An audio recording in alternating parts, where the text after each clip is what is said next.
ठाणे शहराला पाणीपुरवठा करणाऱ्या पिसे बंधारा येथून टेमघर जलशुद्धीकरण केंद्राकडे पाणी वाहून आणणारी 1000 मीटर व्यासाची जलवाहिनी कल्याण फाटा येथे महानगर गॅसच्या कामामध्ये शनिवार दिनांक 6/12/2025 रोजी सकाळी नादुरुस्त झाले.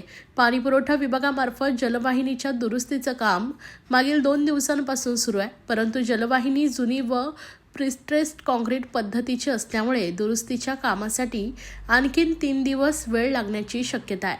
या कारणास्तव ठाणे शहराकडे येणारा पाणीपुरवठा कमी झाला असून शहरांमध्ये 30% पाणी करण्यात लागू येत आहे.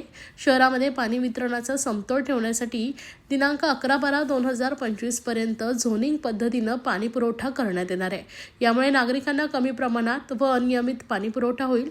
नागरिकांनी पाण्याचा वापर जपून करावा व महापालिकेत सहकार्य करावे असं आवाहन पाणीपुरवठा विभागामार्फत करण्यात येत आहे.